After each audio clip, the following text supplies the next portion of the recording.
तिम्रा ओठहरूले अरूलाई नै चुम्छौ कि थाहा छ लाइन सुन्नु न लाइन hey guys welcome back to my channel Shubham Rai reaction तपाईँहरूलाई फेरि पनि एकचोटि स्वागत छ मेरो च्यानलमा आज चाहिँ म रिएक्ट गर्न गइरहेको छु एकदम emotional song lonely remix Nepali version यो गानाले चाहिँ ब्रेकअप हुँदाको पीडा र आफूले माया गरेको मान्छे आफूदेखि टाढा जाँदाको पीडालाई दर्शाउँछ सुरु गरौँ न त है लेट्स स्टार्ट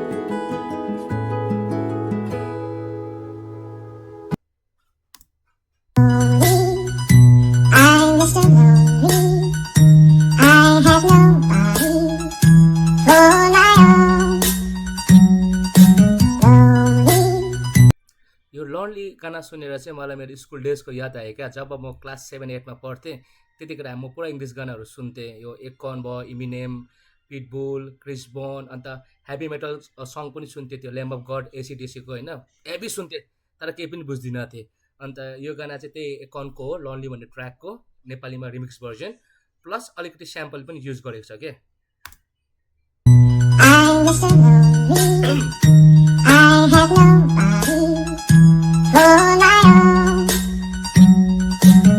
झुटो हाँसुलेर कति दिन पो हाँसु खै मन त मिल्यो अरे मिलेन रे जातुसलाई कति दिन अझै बिताउने हो हाँसुमै मन त मिल्यो अरे मिलेन रे जातुसलाई यो आर्टिस्टको चाहिँ जो सिङ्गर छ यसले चाहिँ आफ्नै एक्सपिरियन्समा चाहिँ गाना लेखेको हुनसक्छ के जस्तो केटीले भन्यो होला है लेट्स ब्रेकअप भनेर त्यस्तै यो मान्छे चाहिँ रुमभित्र पसेर आफूलाई कोठाभित्र बन्द गरेर राखेर त्यो केटीले भनेको एक एकवटा शब्दहरू चाहिँ क्या डायरीमा चाहिँ यसले उतारेको जस्तो छ यति मिठो लेखेको छ यति दामी लेखेको छ के भन्दैछ भन्दाखेरि अब उसको मनमा यति डरलाग्दो पीडा थियो मन यति डरलाग्दो रोइरहेको थियो तर पनि साथीभाइको छेउमा चाहिँ ऊ हाँसेर हिँड्थ्यो अरे के अन्त उसको रिलेसन यति मजाको थियो यति मजाले चलिरहेको थियो होइन अचानक एक दिन चाहिँ केटीलाई अब जातपातको चाहिँ अब प्रब्लम भयो अरे होइन जातपात भन्दाखेरि अब केटा यहाँ सानो जातको हुनसक्छ है नभए केटा यहाँ गरिब हुनसक्छ या केटा यहाँ बङ्गाली बिहारी हुनसक्छ मेबी अर्को धर्मको हुनसक्छ क्रिस्चियन मुस्लिम हुनसक्छ धेरै कुराहरू बुझाउँछ है अन्त त्यही कुराहरू सम्झेर चाहिँ अब केटीले मात्र गइहाल्यो अब जातपात मिलेर भनेर अब त्यो कुराहरू सम्झेर चाहिँ म कति दिन रुँदै बस्नु भन्ने खालको कुराहरू चाहिँ गर्दैछ क्या यहाँ दामी मलाई त मन पर्यो अझै एकपल्ट सुन्नुपर्छ यो लाइन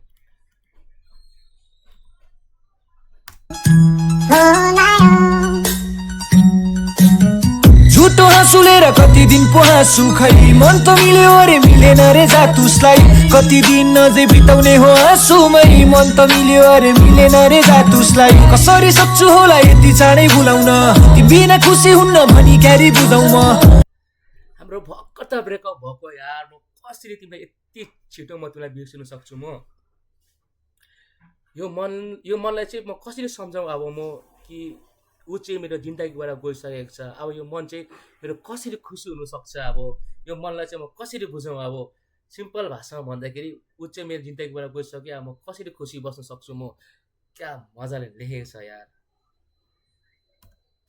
सक्छु होला यति चाँडै भुलाउन ती बिना खुसी हुन्न भनी क्यारी बुझाउ म मन छ नि मेरै गल्ती थियो भनी बुझाउन म सक्दिनँ अब मनहरूसँग डुलाउन यो चाहिँ एकदम करेक्ट हो क्या अब मान्छेहरूको क्या जब ब्रेकअप हुन्छ नि फर्स्ट टाइम जब ब्रेकअप हुन्छ नि ब्रेकअप हुँदा के हुन्छ अलिकति इगो हर्ट हुन्छ क्या सबभन्दा पहिला फर्स्ट हर्ट चाहिँ के हुन्छ भने खुट्टा छ भने जुत्ता जति पनि पाउँछ होइन अन्त बादमा जब 1 साल 2 साल बादमा जब आफ्नो एक्सहरूलाई देख्छ नि अन्त या एकान्तमा या कोही बेला एक साँझ राति निन्द्रा नलागेको बेला जब उसको यादहरू आउँछ त्यतिखेर चाहिँ आफूलाई दोष दिन्छ क्या यहाँ मेरै गल्ती थियो होला मै नराम्रो थियो होला मै टक्सिक थियो होला रिलेसनसिपमा भन्ने खालको थटहरू आउँछ क्या अन्त आफ्नो गल्तीहरू चाहिँ एक प्रकार एक्सेप्ट गरिरहेको हुन्छ क्या अनि त्यसरी नै उसले पनि यहाँ आफ्नो गल्तीहरू चाहिँ एक्सेप्ट गरिरहेको छ क्या सायद मेरै कारणले गर्दाखेरि यस्तो कुराहरू भएको होला है तर पनि मैले तिमीलाई मेरो आत्मा चाहिँ मैले तिमीलाई सम्पेको थिएँ होइन म चाहिँ तिमी बाहेक अरू कसैलाई हेर्नु चाहदिनँ म अरूको अङ्गालोमा जानु चाहदिनँ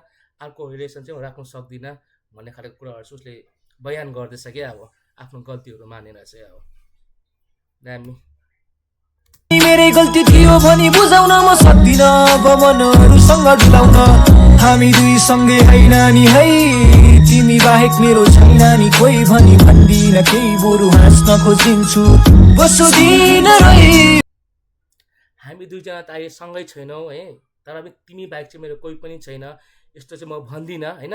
तर म मुभ अन गर्ने कोसिस गर्छु, म हाँसेर दिनहरू बिताउने कोसिस गर्छु, म रुनु कम्ती गर्छु होइन, रुँदै चाहिँ म बस्दिनँ होला भन्ने खाले कुराहरू चाहिँ यहाँ गर्दैछ है। दुखिरहेछ मन भारी सम्झेर तिमीलाई झलझली फर्केर आउने बखाली छ मन यो बोलाउँदिन अब बलगाडी। दुखिरहेछ मन भारी सम्झेर तिमीलाई झलझली फर्केर आउने बखाली छ मन यो बोलाउँदिन अब बलगाडी। जब जब म तिमीलाई सम्झिन्छु मेरो मन भित्रदेखि रुएर आउँछ, मेरो मन भित्रदेखि टुटेर आउँछ भन्दैछ क्या। तर पनि होइन यदि तिमी वापस आउनु चाहन्छौ भने है मेरो मनको दरवाजा चाहिँ तिम्रो लागि हमेसा खुल्ला छ। तिमी चाहिँ जहिले चाहन्छौ तहिले आउनु सक्छौ, तिम्रो लागि हलपर मेरो मन चाहिँ खुल्ला छ होइन। म तिमीलाई फोर्स पनि गर्दिनँ फेरि हामी सँगै हौँ भनेर, न त म तिमीलाई म कल गरेर डिस्टर्ब गर्छु, न त मेरो साथीभाइहरूलाई म कल गरेर डिस्टर्ब गर्छु, न त म तिम्रो साथीभाइहरूलाई म कल गरेर डिस्टर्ब गर्छु। तिमी जहाँ पनि छौ आफ्नो लाइफ खुसीले जिउ होइन, म तिम्रो लाइफलाई डिस्टर्ब गर्नु चाहदिनँ होइन। म तिमीलाई फोर्स पनि गर्दिनँ हामी फेरि सँगै हौँ भनेर होइन। तर तिमी यदि आउँछौ भने तिमी आऊ होइन, तिम्रो लागि मेरो मनको दरवाजा सधैँभरि खुल्ला रहन्छ भन्ने खालको चाहिँ उसले कुरा गर्दैछ।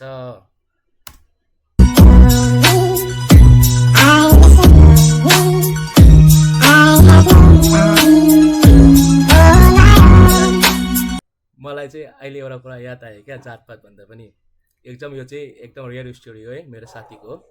अन्त मेरो साथीको गर्लफ्रेन्डको चाहिँ नानाहरू चाहिँ अब एउटा पार्टिकुलर जातसँग चाहिँ बिहा भएको थियो।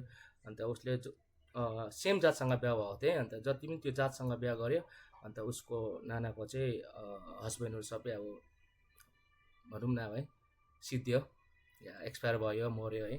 अन्त मेरो साथीको जात पनि त्यही क्याटेगोरीमा आउँछ होइन। अन्त त्यो कारणले गर्दा चाहिँ केटीले चाहिँ उसँग अब रिलेसनमा चाहिँ अब नबसौँ, ब्रेकअप गरौँ होइन, बिहा नगरौँ, यस्तो यस्तो हुन्छ, परिवारले दिँदैन, परिवार खुसी छैन भन्ने खाले कुराहरू गर्थ्यो होइन। अन्त अहिले ब्रेकअप पनि भएको छ।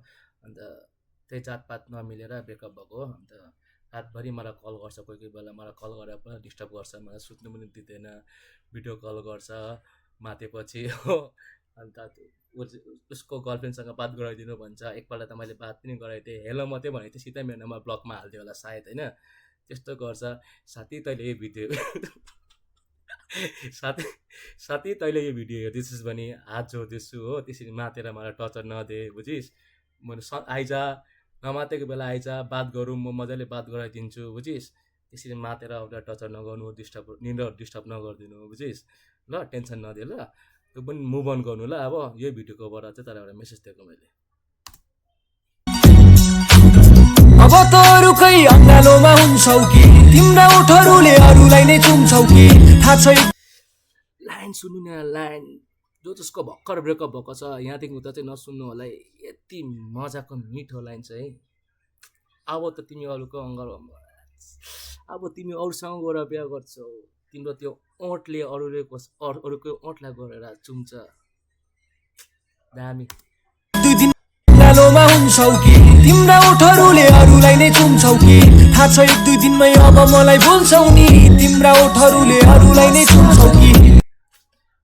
मलाई थाहा छ होइन तिमी मलाई बिर्सिन्छौ, 1 महिना 2 महिना या 1 साल 2 सालमा तिमी मलाई बिर्सिन्छौ। तर जुन चाहिँ त्यो ओठहरूले मेरो ओठलाई चुम्नेले अरूलाई गएर चुम्छ।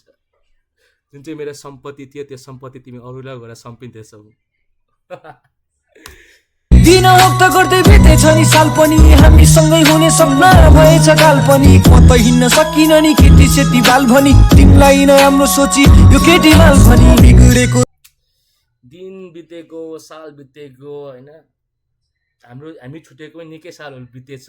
तर हामी जब सँगै थियौँ, जुन चाहिँ सपनाहरू हामीले देखेको थियौँ, हामी यस्तो कुरा गर्छौँ, हामी त्यस्तो कुरा गर्नुपर्छ, भोलिपछि बिहा गर्नुपर्छ, एउटा सानो संसार जुन चाहिँ देखेको थियौँ होइन, त्योहरू हामीले जुन चाहिँ सपनाहरू देख्यौँ सिर्फ काल्पनिक मात्रै भएछ होइन। तर पनि म तिम्रो बारेमा मेरो साथीभाइको छेउमा या तिम्रो साथीभाइको छेउमा कहिले पनि नराम्रो कुराहरू गर्दिनँ, तिम्रो बारेमा जहिले पनि म राम्रै कुरा गर्छुहरू भन्दैछ क्या। म त बिग्रेको छ ताल पनि, रातभरि आफैसँग बात गरी तिम्रो यादले पोल्छ मुटु आगोको रात बनी। अब यहाँ चाहिँ उसले के भन्दैछ भने अलिकति डिप्रेसन टाइपको कुराहरू गर्दैछ क्या अब सायद मै बिग्रेको थियो होला मै एडिक्सनमा पसेको थियो होला होइन अन्त त्यही कुराहरूले गर्दाखेरि तिमीहरू छोडेर गएको होला अहिले म एक्लै बात गर्छु होइन मेरो मनसँग म एक्लै कुराहरू खेलाउँछु होइन अन्त जब तिमीलाई म सम्झिन्छु तब त्यो आगोको राप जस्तो आउँछ तिम्रो सम्झना त्यसरी आगोको रापले जस्तै पोल्छ मेरो मुटु भन्ने खालको कुराहरू गर्दैछ क्या दुखिरहेछ मनभरि सम्झेर तिमीलाई जलजाली फर्केर आउने बखाली छ मन यो बोलाउँदिन अब बलगाडी